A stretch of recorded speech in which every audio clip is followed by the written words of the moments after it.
Today I'll be discussing two key reports that have actively tried to have a positive influence on the Australian advisory sectors in Australia.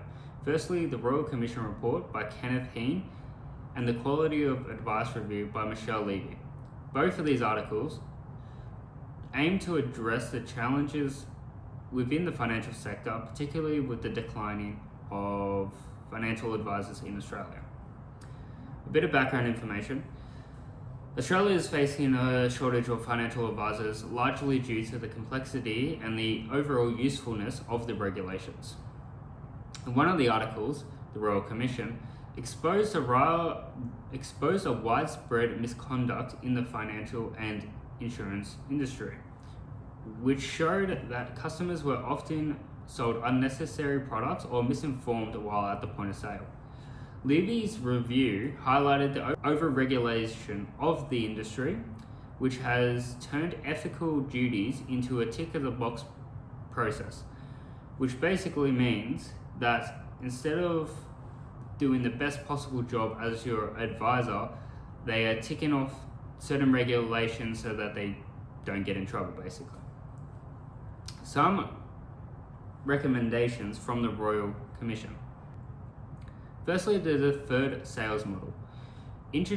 This introduced a 4-day delay between the sale of a product and the insurance add-ons. This was because customers often felt rushed when purchasing a product or a service and was forced to buy insurance for said products at the point of sale instead of having time to think about it. This recommendation aimed to prevent customers from making poor decisions in the spare of the moment. Some concerns of this, however, is how you would treat all products the same, say your phone or a laptop when you buy an insurance for it. Recommendation 2, the duty of disclosure reform.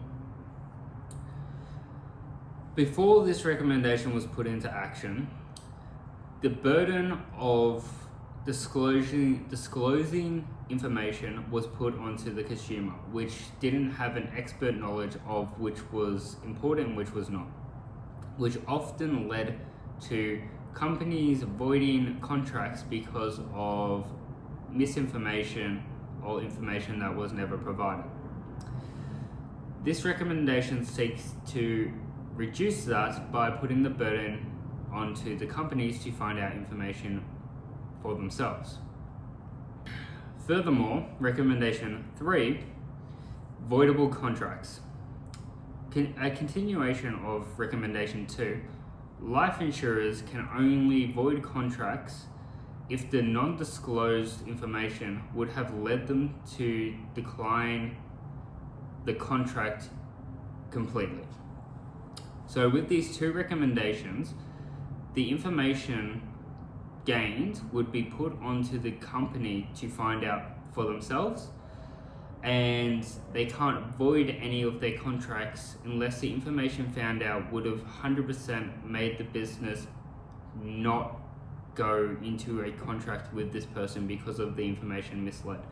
The recommendations from the Quality of Advice Review seeks to change the current system, which focused on a process-focused system, to change it to an outcome-driven system.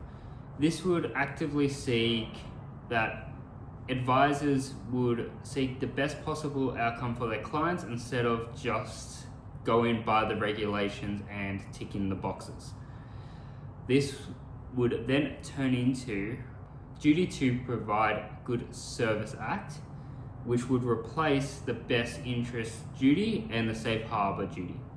These 4 recommendations overall would restructure the insurance and the financial sector by allowing for the company to bear the burden when entering into contracts, would reduce the stress overall for the customers, as well as the customers not being pushed into buying add-ons at the point of sale. A less regulated advisory sector, which could lead to mistakes or advisors not acting in the best interest of the clients, However, I see this in a different way. This wouldn't be more or less regulations, it would be a smarter regulations. It would be an overall reshaping of the regulations to actively put the clients in their best possible position.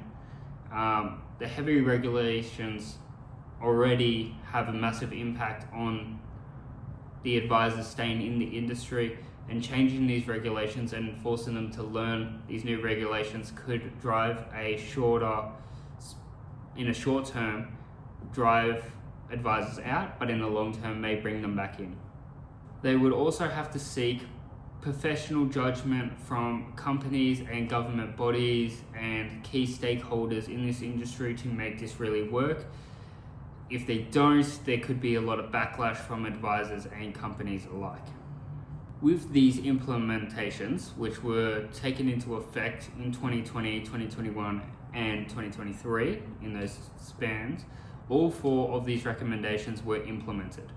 On top of that, insurance companies were forced to pay out $290 million for insurance claims which were never claimed, or clients which were misrepresented. Overall, there was a positive look on these regulations, mostly because they did what I just said and seeked personal and professional help from government bodies, key stakeholders, and key leaders in the industry, which got back feedback to maximize the effort in which this changed the sector. Some alternative solutions would be subsidizing educations and job bonuses, which would allow for a greater incentive for people to go into this industry, which Australia needs.